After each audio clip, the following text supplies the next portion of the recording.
So I thought I would do a what's in my camera bag video just because I can. So let's get cracking with the knacking.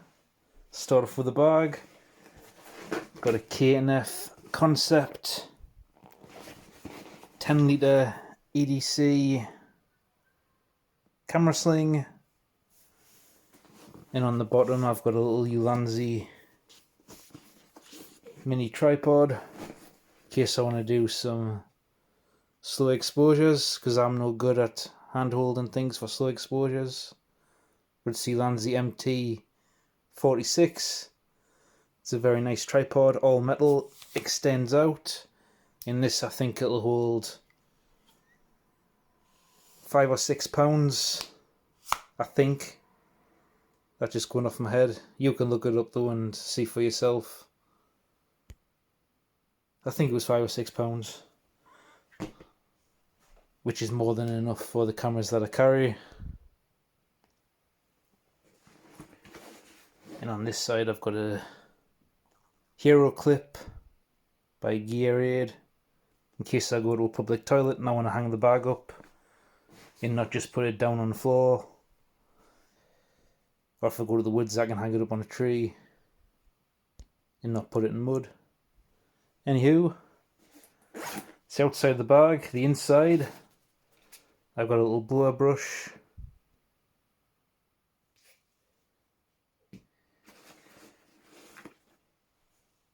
I've got a Maxcam GoPro battery charger with some spare batteries in it. One of them is in the GoPro. And then in here, surprise, surprise, I got a GoPro Hero 8.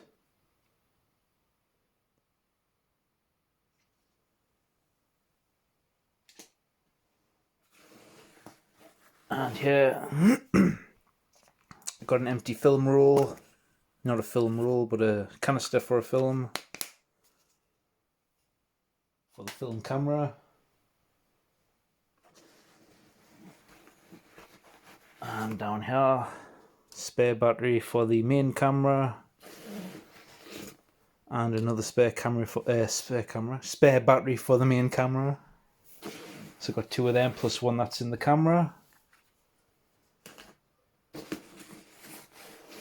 And then right here I've got a little lens cloth.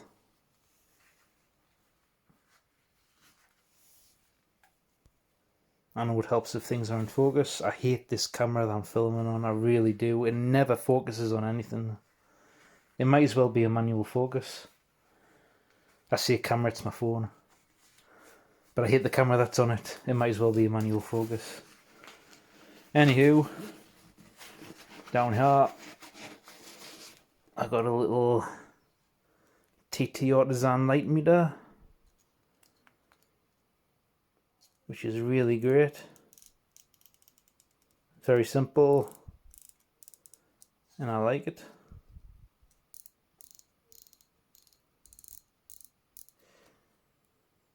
Easy to use. When the light is green, the trap is clean. Good to go. And then in here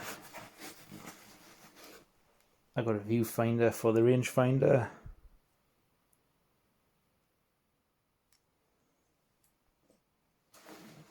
That's all that's in there.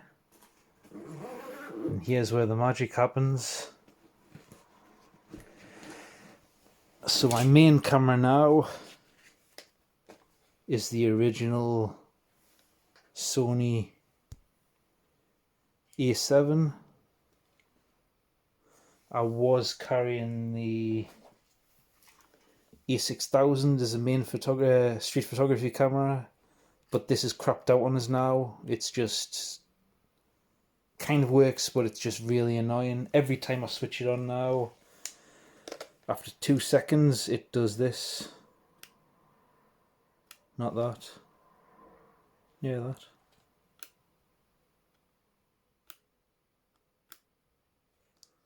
This camera's not doing it.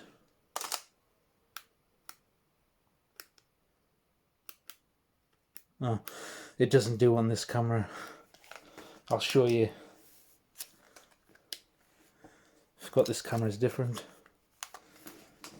with its age.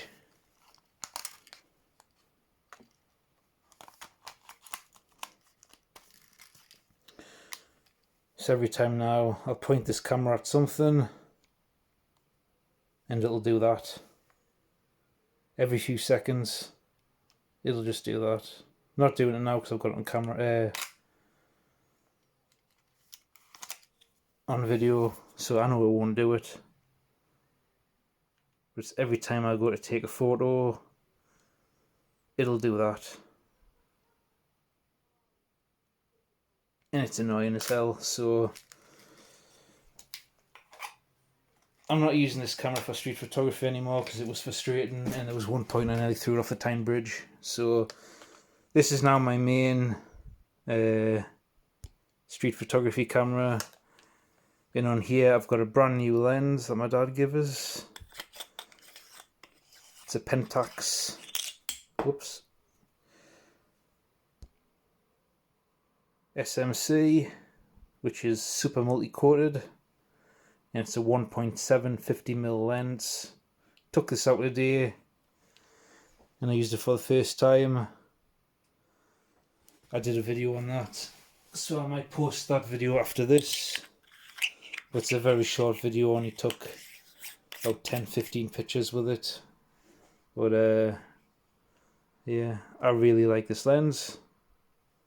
Photos are crystal clear, a very sharp lens as well, and it just matches perfectly with this camera, I think, anyway. So that's going to be my main street photography camera. That's going to stay until it breaks.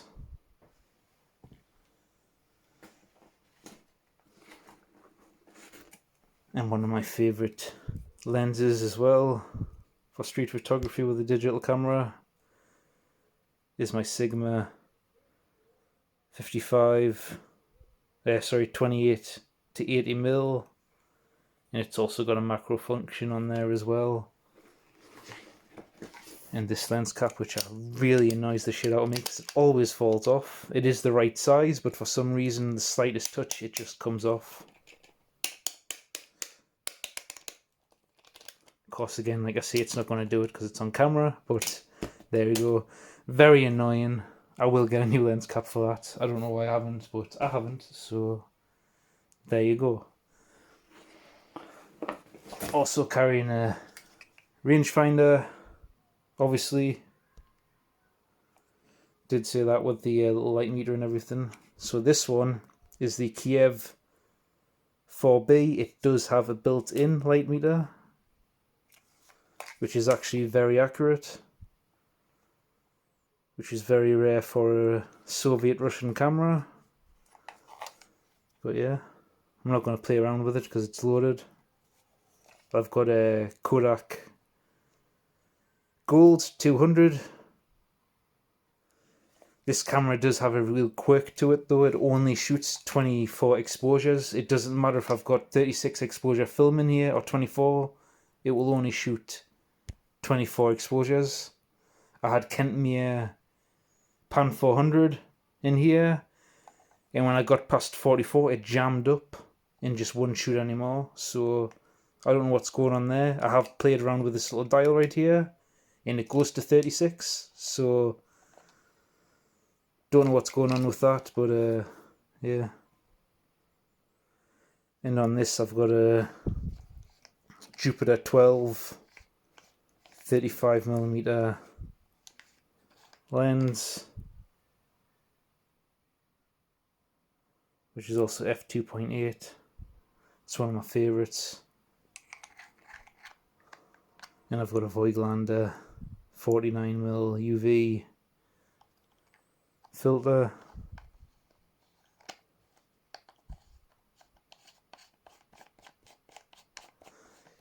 I'm not always using this camera though. I like rangefinders a lot, so I use a lot of them because I own a lot of them. I've got about 20 cameras.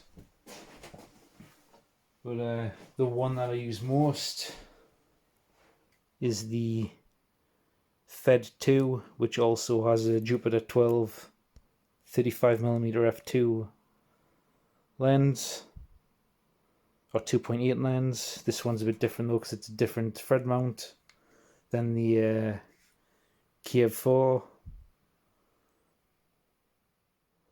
And when I'm not using this, I've got the Zorky 4K, which is one of my favourite cameras. So these two are my main beta street photography cameras.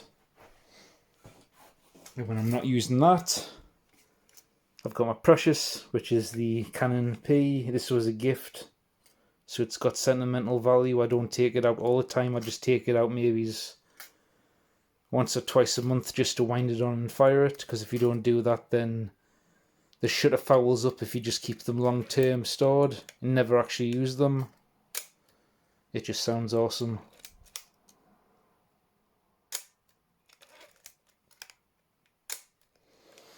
So yeah. So that is my what's in my camera bag video. Thanks for watching.